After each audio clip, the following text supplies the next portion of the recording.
Spectateurs de Bababé TV, bienvenue ici à Bababé. Nous sommes ici avec le maire, président de la zone France, M. Abdoulaye Mamadou Diblé, récemment vainqueur aux élections municipales et artisan de la victoire d'hier aux élections législatives. M. Abdoulaye Mamadou va revenir en français sur son programme, sur ses perspectives. M. Ba, d'abord présentez-vous au public. Merci Bababé TV. Merci aussi aux auditeurs et à tous ceux qui suivent avec intérêt vos interviews et votre système d'information. Moi, je suis Abdoulaye Mamadou Diblé. Voilà, ma mère m'appelait ainsi.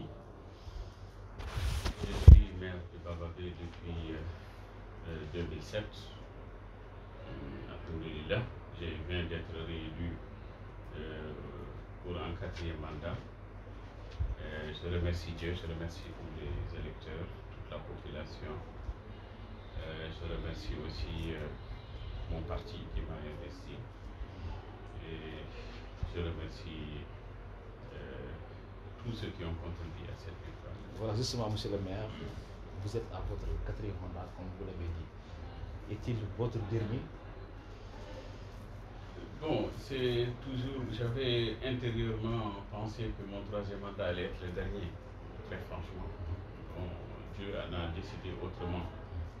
Mais ma volonté est de préparer une relève. Inch'Allah, je pense que je n'ai plus rien à prouver, j'ai fait l'essentiel de ce que je pouvais faire. Je vais continuer d'accompagner les jeunes, d'accompagner mes concitoyens du Lao, de Bababé, et de faire ce que je peux, parce que simplement, nous sommes à un niveau où on a suffisamment de carnets d'adresses et de relations qui peuvent être utiles aux jeunes, qui peuvent être utiles aussi à notre commune et au-delà à notre région. Donc, en tout cas, j'ai l'ambition de préparer une sortie qui soit une sortie respectueuse et aussi dans l'honneur. Dans l'honneur, parce que les questions d'honneur sont essentielles. Quand on a servi pendant tout ce temps, que Dieu nous donne la force de restituer ça dans l'honneur et le respect. Et de sortir par la grande porte. Sans être vaincu. Inch'Allah. Merci, monsieur le maire. Cette relève-là, est-ce que vous avez déjà préparé des cibles? Bon, c'est-à-dire les cibles s'imposent d'elles-mêmes. On ne peut pas forcer les gens à accepter quelqu'un. Il n'y a pas de dauphin.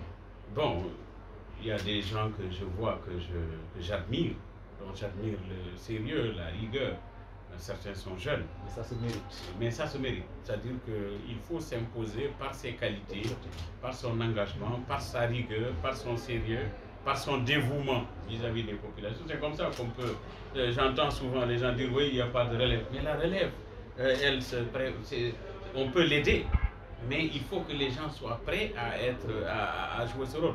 Et quand quelqu'un veut assurer la relève ou veut remplacer des gens, sans avoir la volonté nécessaire de les préparer eux-mêmes à l'accepter, à les aider, bon, c'est pas facile. Donc c'est pas une question de volonté, c'est une question de compétence. C'est une question de compétence, de sérieux, de présence.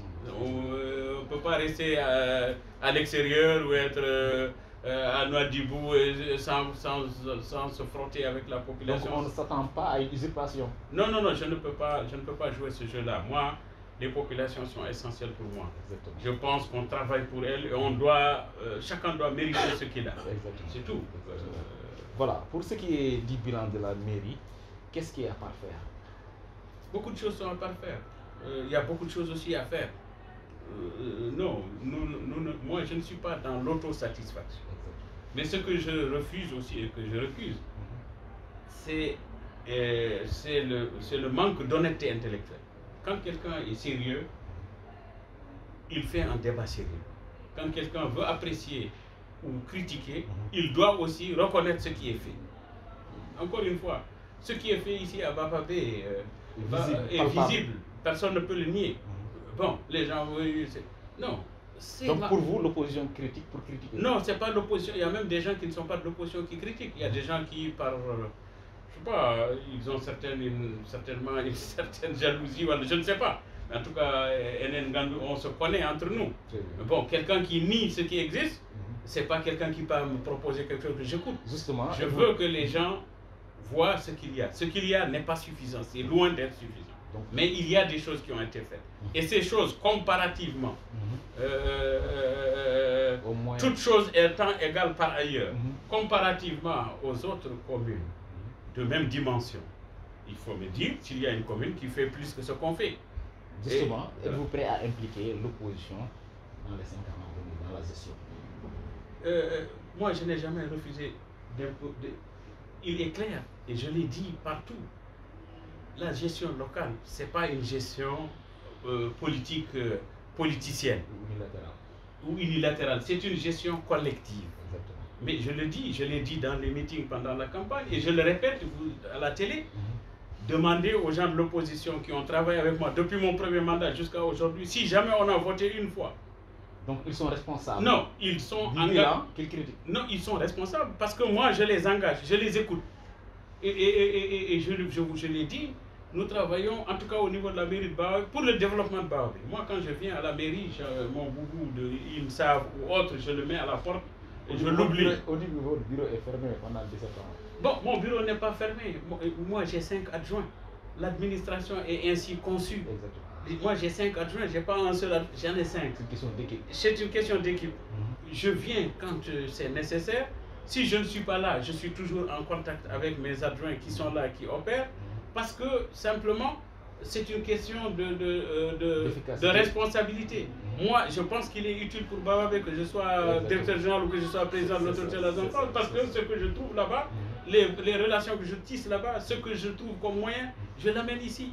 Les autres qui sont là, ils n'arrivent même pas, ils travaillent peut-être à 30 ou 40%, alors que je reste là pour me tourner les pouces, pour signer un papier ou pour transmettre une lettre. Bon, les conceptions des choses... Avec l'avancement de la technologie, c'est ça, absolument, on n'a pas besoin d'être là pour suivre ce qui se passe.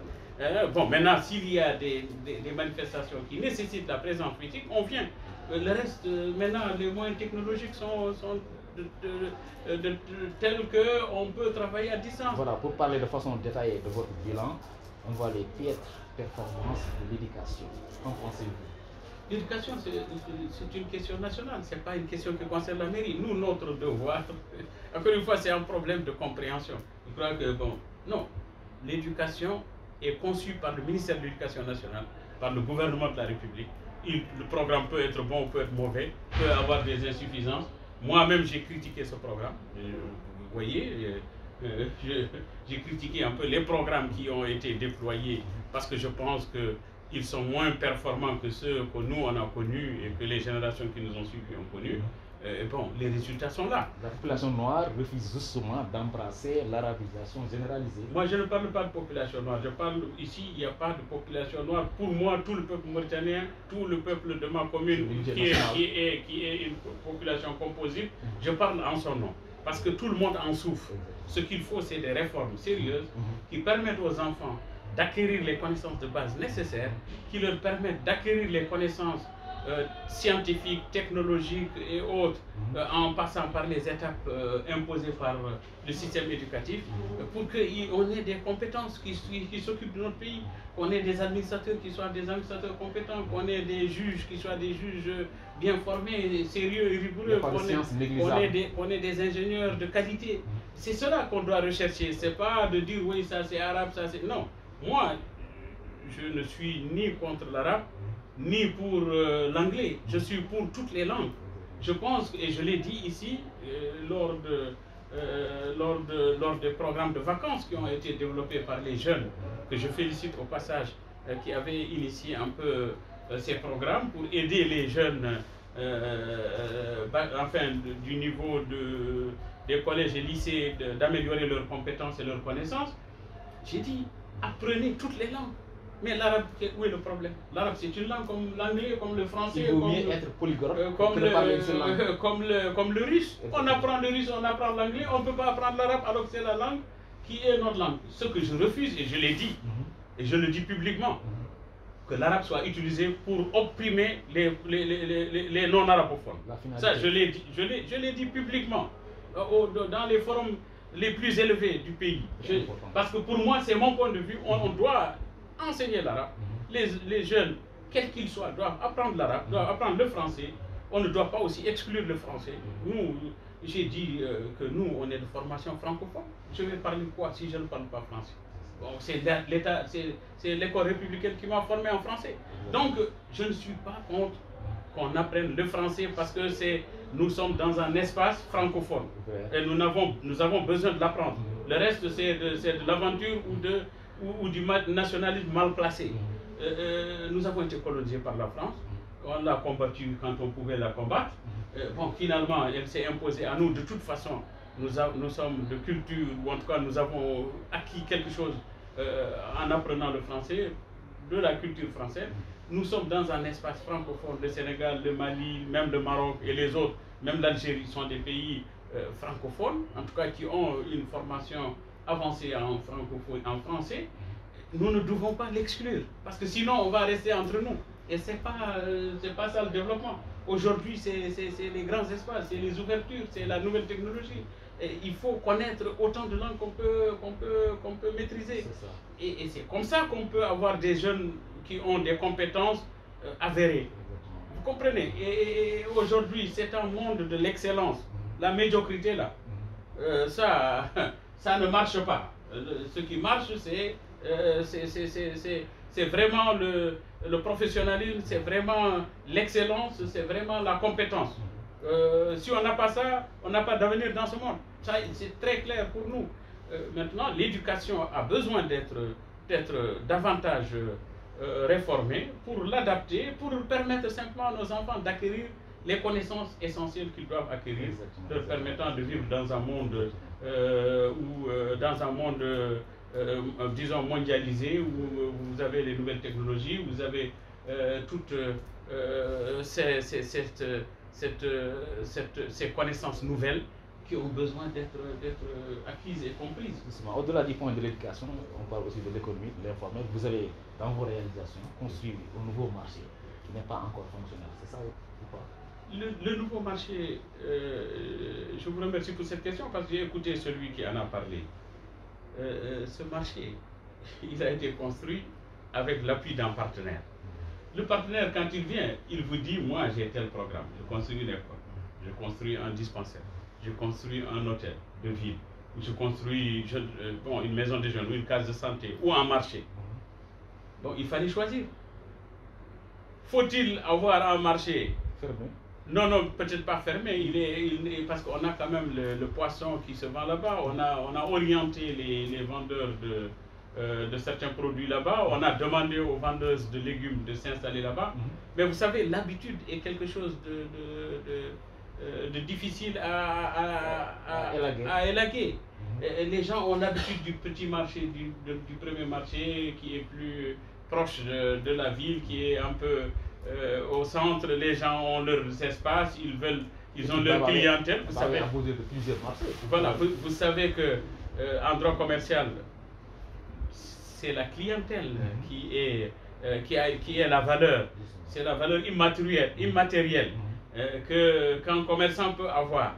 Et c'est pourquoi on vous dit, je vous vends le pas-de-porte ou je vous vends tel espace, alors que c'est un espace simplement invisible. C'est la clientèle, c'est l'attachement des clients parce que vous êtes dans un espace accessible où les gens passent et repassent, où les gens sont tentés d'acheter. Donc ceux qui sont positionnés ne veulent pas laisser ces espaces-là. Vous ne voulez pas engager un bras de fer avec les commerçants en organisant un déménagement forcé? Non, le problème, c'est pas ça. C'est que ce marché, quand il a été construit, on l'a donné suivant un tirage au sort, après des demandes qui ont été déposées à la mairie, plusieurs dizaines. Bon, on a 19 boutiques là-bas. On a reçu, je pense, un peu moins d'une centaine de demandes.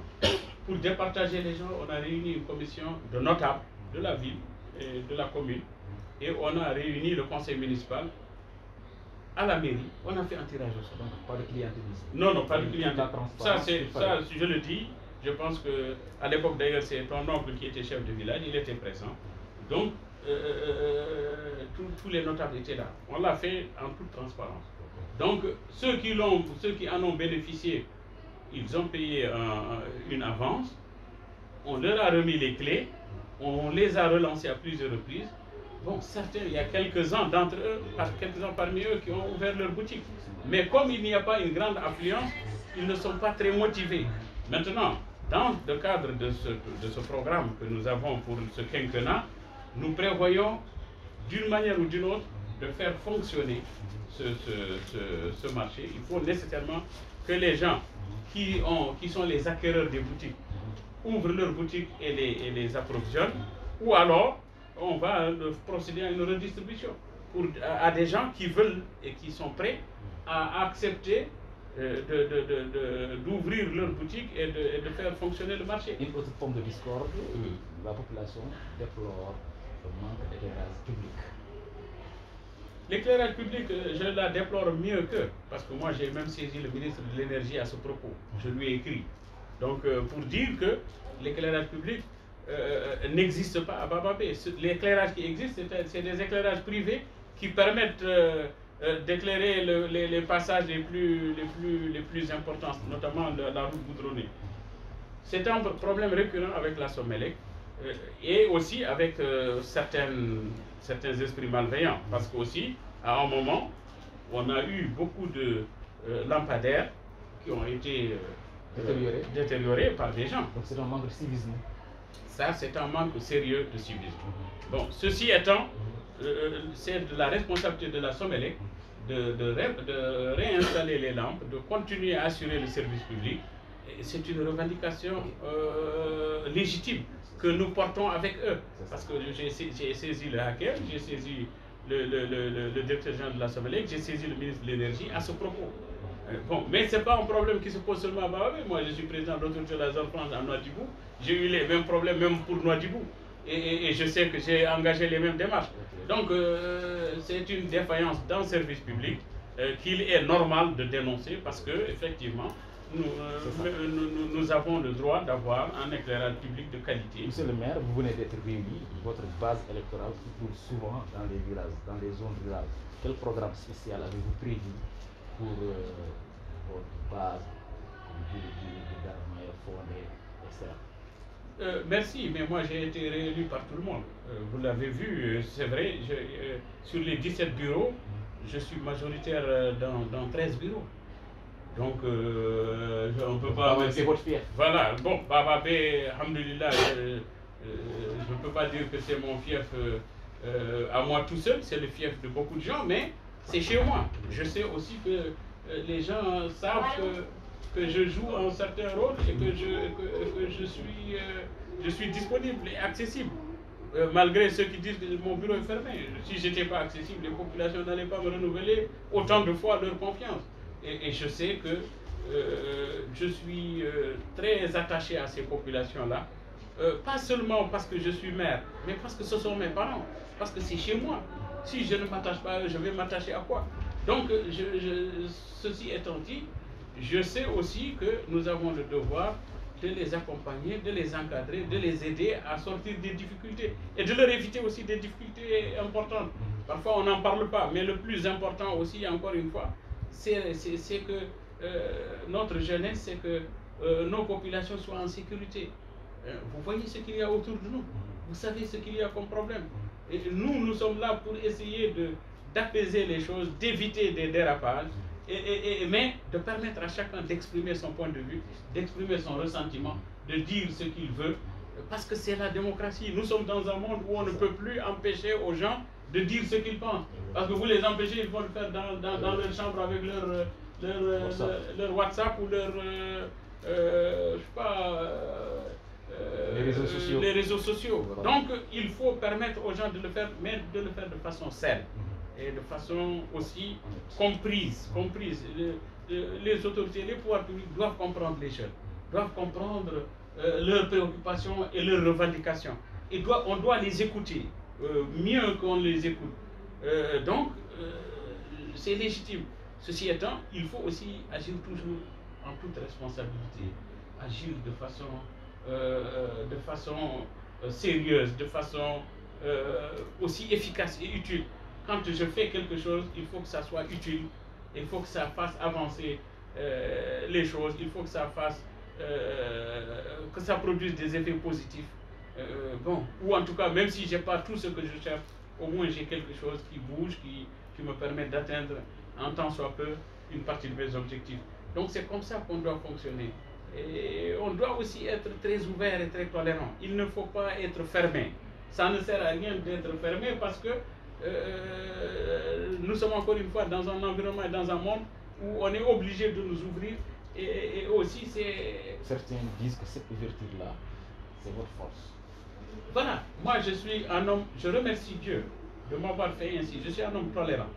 Je ne suis pas quelqu'un de méchant, je le sais. D'ailleurs, mes amis me le reprochent. Voilà, tu es ceci. Bon. Ils croient que c'est parce que j'ai peur de quelqu'un. Je remercie Dieu, moi, je n'ai peur de personne. Bon, j'ai peur peut-être des gens qui ne sont pas de mon niveau. Je les respecte beaucoup et je les ménage et je les évite beaucoup. Quelle que soit leur arrogance, quel que soit leur comportement.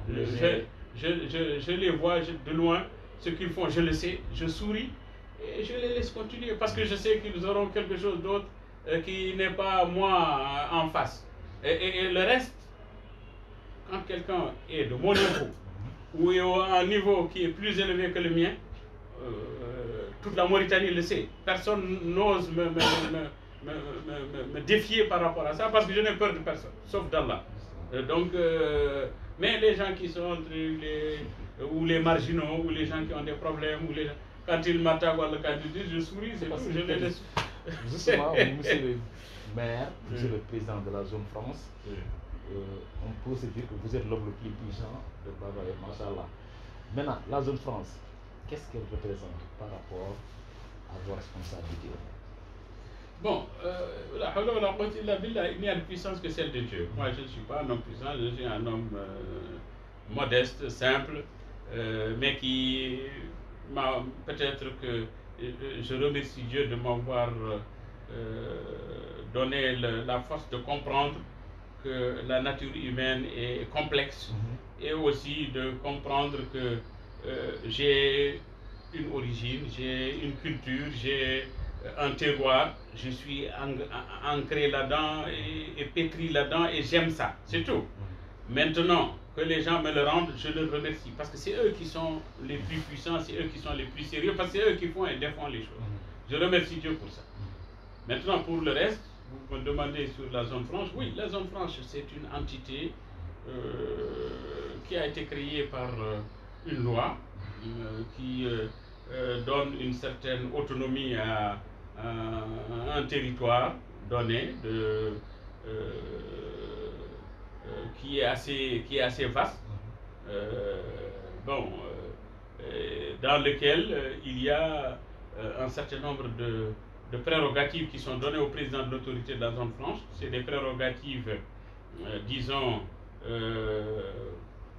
cédées ou déléguées, ou en tout cas un transfert de compétences de plusieurs ministères qui sont dans le territoire, dans la circonscription de la zone franche, qui sont confiées au président de l'autorité. Bon, il y a des compétences qui concernent le ministère des Finances, dans le domaine fiscal et dans le domaine de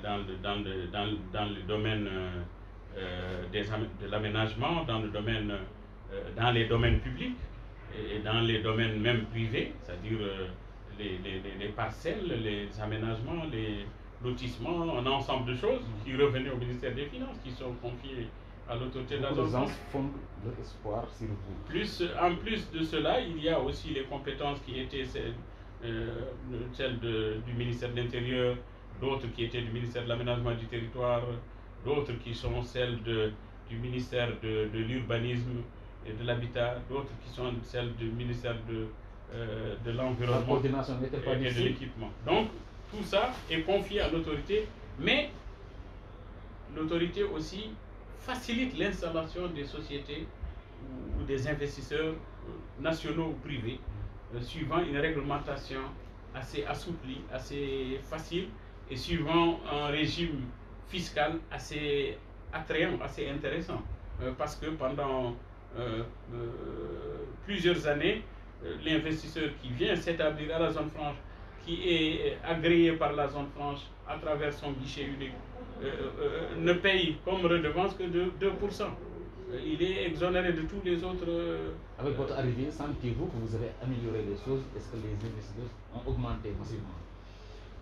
Depuis mon arrivée, disons que les choses ont évolué de façon positive parce que simplement on a déployé toutes les facilités qui pouvaient être accordées aux investisseurs. Vous pouvez suivre la page Facebook de l'autorité de la zone franche.